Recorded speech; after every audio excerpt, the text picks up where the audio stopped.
최근에 어떤 제가 명사에 지나간 강연을 들어보니까 그분이 이런 말을 하시더라고요. 자기 아내감을 고를 때 얼굴이 예쁜 사람을 고르지 말고 말을 예쁘게 하는 사람을 골라라. 그렇게 말하더라고요. 제가 깜짝 놀랐어요.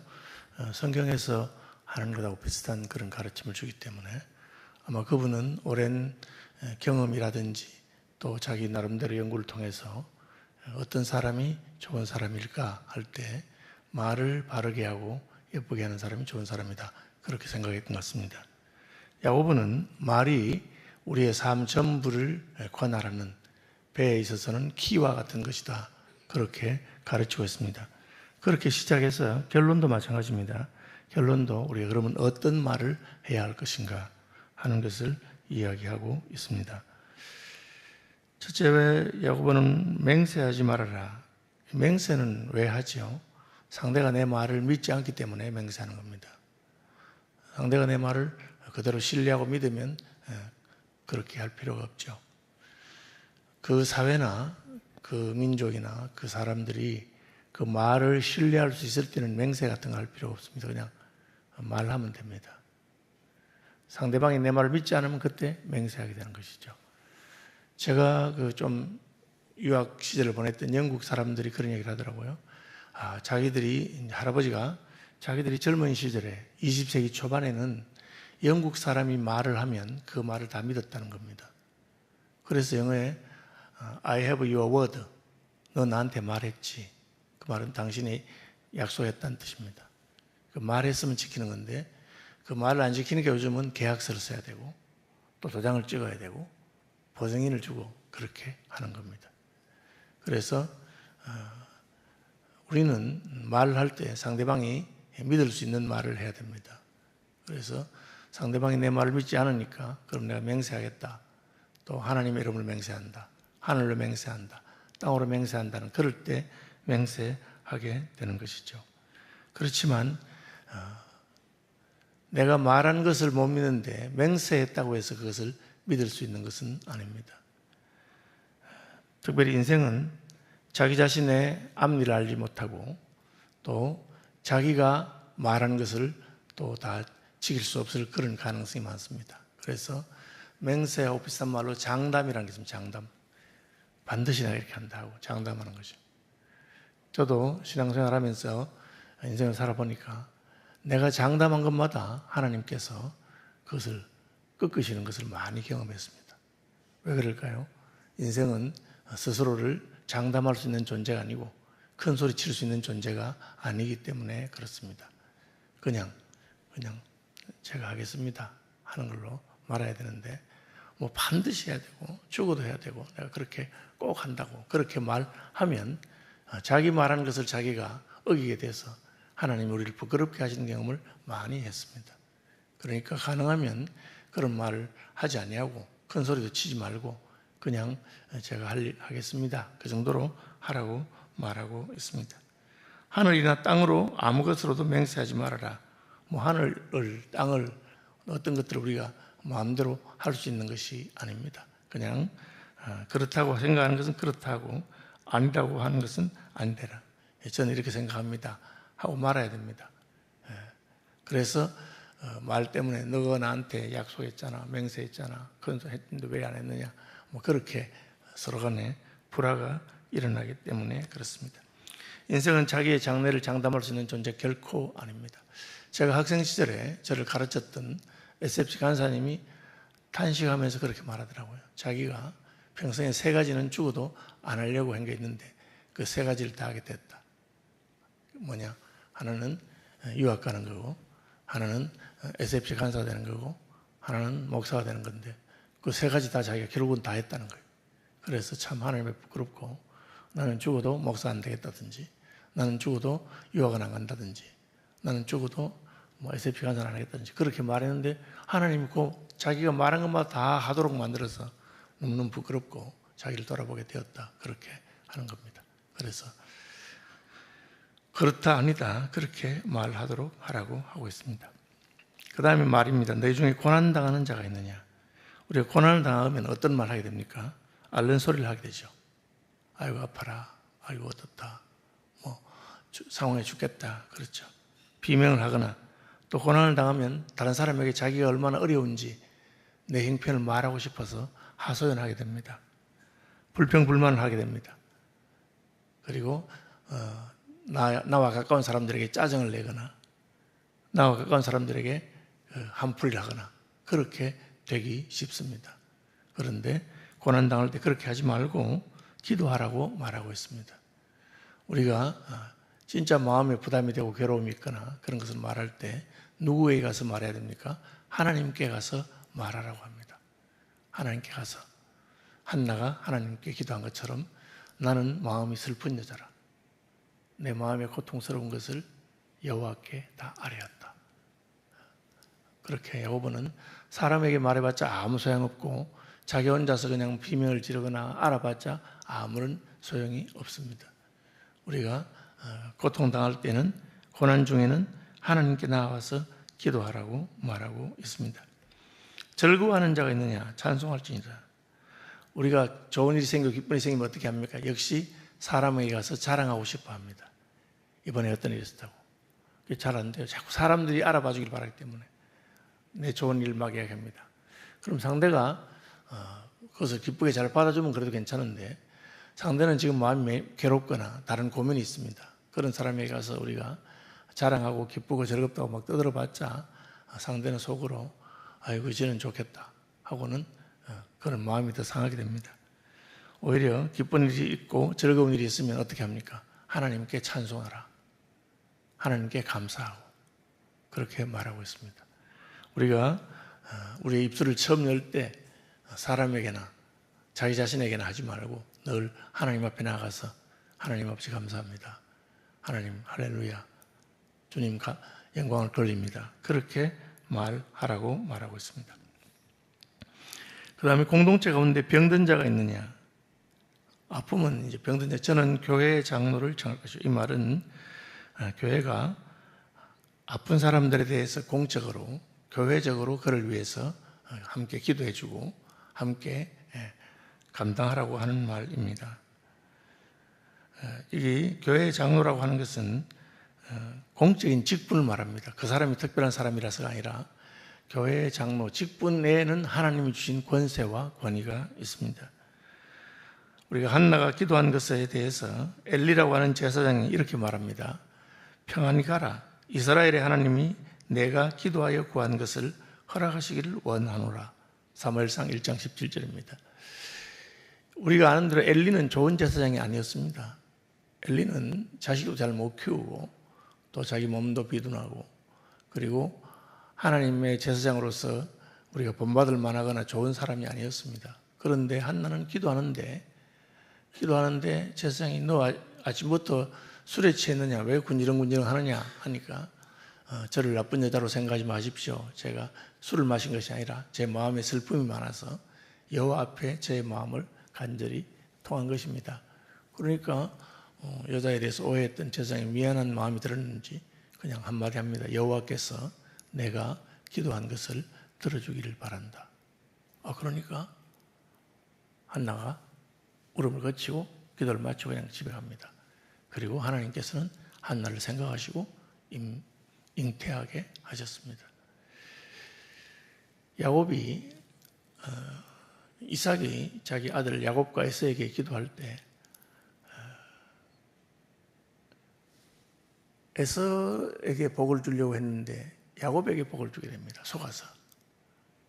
그리고 뒤늦게 에서가 와서 아버지 저 짐승을 잡아서 요리를 해왔습니다 하니까 아니 너 조금 전에 기도받고 갔잖아. 왜 또 왔어? 이러니까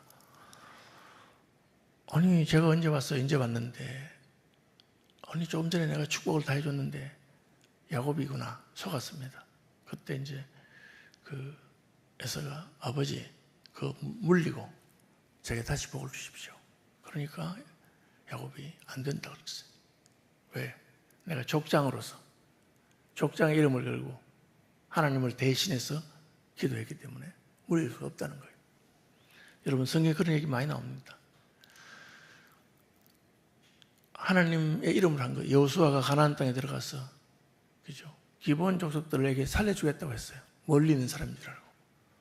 알고 보니까 바로 이웃 동네에 있는 사람이라. 그런데 여호와 이름으로 맹세했기 때문에 물지 못했어요. 그것이 바로 그 하나님이 직분에게 주신 의미함과 권위가 있습니다. 그래서 신약에 오면 그 직분은 예수님께로 가 있고 신약 교회에 와 있습니다. 그래서 교회의 장로라는 말은 교회를 대표하는 사람이라는 뜻이고, 여러분들이 그 직분을 가지고 기도하면 됩니다. 전에 제가 말씀드린 적이 있나요? 우리 교회 부목사님 하시던 목사님 아토피 걸려가지고, 그래서 제가 너는 아토피 하니까 제가 마음에 이게 이 말씀이 생각나서 교회 장로를 청할 것이요 믿음의 기도는 역사님입니다. 같이 기도하니까 하나님이 들어주셨어요. 교회의 기도가 힘이 있습니다. 그래서 직분해 주시는 권세를 말합니다. 교회 장로를 청할 것이요 그들은 주의 이름으로 기름을 바르며 위하여 기도할지니라. 그죠? 주의 이름을 부르고 기름을 바르는 것은 논란이 있습니다. 고대에는 기름이 약간 이렇게 의학적으로 응급처치하는 데 쓰이기도 했습니다.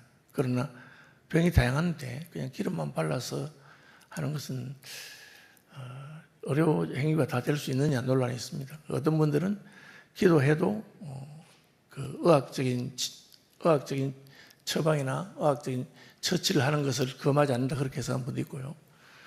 WBC나 요즘 최근의 주석들은 그 기름을 바른다는 것은 우리 직분자를 세우거나 할 때 하는 것처럼 교회가 그 사람에 대해서 특별히 구별하고 하나님의 긍휼을 바라는 그런 행위다 그렇게 하고 있습니다.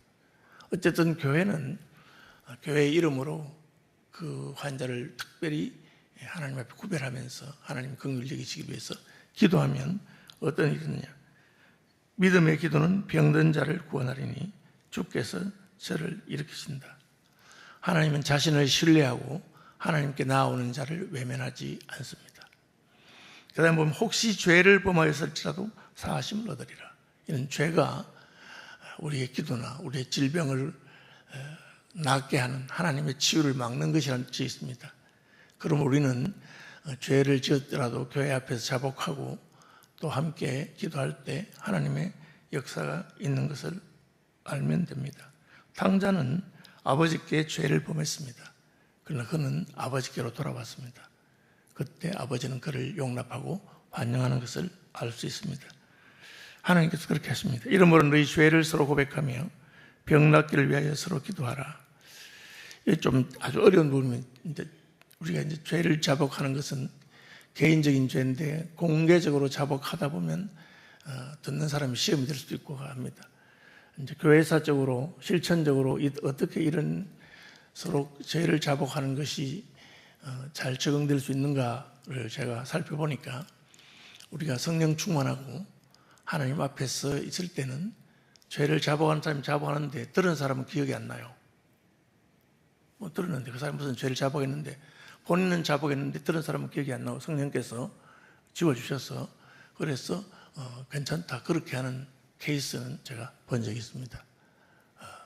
특별히 하나님의 성령이 충만할 때 공동체가 서로 간에 자기 허물을 구할 수 있습니다. 우리나라도 그 평양의 부흥운동이 날 때, 그죠?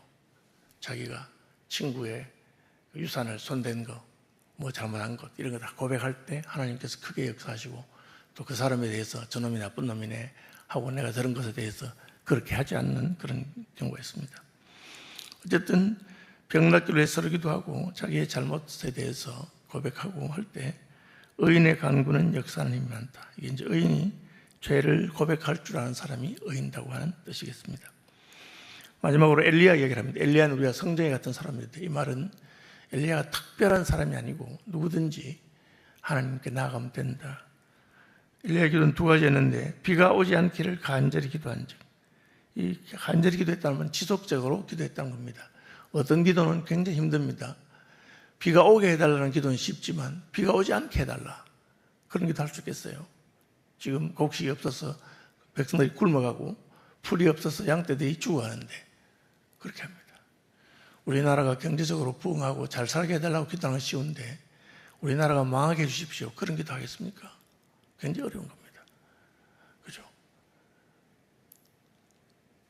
그러나 하나님께서 하나님을 떠난 백성들에게, 우상을 숭배하는 이스라엘에게 하나님께서 비를 내리지 않겠다고 하셨기 때문에 엘리야는 그런 기도를 3년 반이나 했습니다. 기도하면 어떻게 됩니까?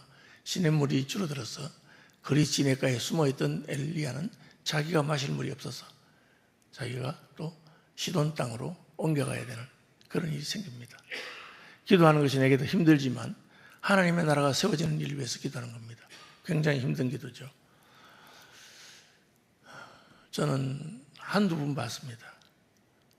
남편이 사업이 너무 잘 되고 잘 나가니까 믿음을 떠나니까 그 부인이 하나님 우리 남편 사업 쫄딱 망하고 예수께로 돌아오게 해달라고 진짜 쫄딱 망했어요. 그래서 돌아왔는데 그 부인 말이 진짜 제가 못 모르고 기도를 하긴 했는데 집안이 쫄딱 망하니까 부인도 얼마나 어려웠겠어요. 경제적으로. 그죠? 그래서 남편이 돌아온 것은 감사하지만 참 내가 겁 없이 함부로 기도한 것 같다. 그렇게 말했습니다. 엘리야는 자기 나라 백성이 다 고생하는데도 불구하고 비가 오지 않길 기도합니다. 하나님을 떠났기 때문에 하나님을 떠나는 백성이 복받고 잘되고 자는 것이 오히려 방해된다고 생각한 거죠. 다시 기도한 적, 이것은 하나님께서 내가 비를 주겠다고 말씀하셨기 때문에 계시를 따라서 다시 기도했습니다. 그래도 그냥 기도하지 않고 갈멜산에서 여호와께 이스라엘 12지파를 대표해서 무너진 제단을 쌓고 불로서 응답받고 그 다음에 비가 온다고 선포하는 것을 보게 됩니다. 우리의 기도는 뭐 개인적으로 잘되고 복을 비는 게 아니고 그들이 영적으로 잘되는 것을 바라는 것이기 때문에 그렇습니다. 그래서 공동체를 위해서도 이 공동체가 하나님이 기뻐하는 공동체대로 기도하다 보니까 때로는 비가 오지 않기를 기도하게 되는 것입니다. 내 형제들아 너희 중에 미혹하여 진리에서 떠난 자를 누가 돌아오게 하면, 그러니까 교회 안에 있는 사람이라고 다 믿음으로 사는 게 아니기 때문에 잘못된 길로 갈 때 우리는 그들을 돌아올 수 있도록 기도하고 그들이 돌아올 수 있도록. 그래서 목사가 하나님 누구네 가정 참 복 주시옵소서 그렇게 기도하면 얼마나 좋겠어요. 어떤 사람을 위해서 기도하면 하나님 누구 좀 정신 차리게 해주십시오. 아직까지 깨달음이 없어서 저런 식으로 하고 있는데 하나님 불쌍하게 해달라고 그렇게 기도하게 됩니다. 어쨌든 우리가 기도하고 권고해서 죄인을 미혹한 데서 돌아서게 하는 것, 이게 말의 최고봉입니다. 우리가 말로서 사람들을 돌아오게 하고 기도해서 하나님의 역사 있게 하는 것. 그래서 야고보서의 결론은 우리의 말이 하나님을 움직이고 우리의 말이 형제를 옳은 길로 가게 하는 것이 가장 좋은 말이라 하는 것입니다. 주기도문합니다. 하늘에 계신 우리 아버지, 아버지의 이름을 거룩하게 하시며 아버지의 나라가 오게 하시며 아버지의 뜻이 하늘에서와 같이 땅에서도 이루어지게 하소서. 일용할 양식을 주시고 우리가 우리에게 잘못한 사람을 용서하여 준 것 같이 우리 죄를 용서하여 주시고 우리를 시험에 빠지지 않게 하시고 악에서 구하소서. 나라와 권능과 영광이 영원히 아버지의 것입니다.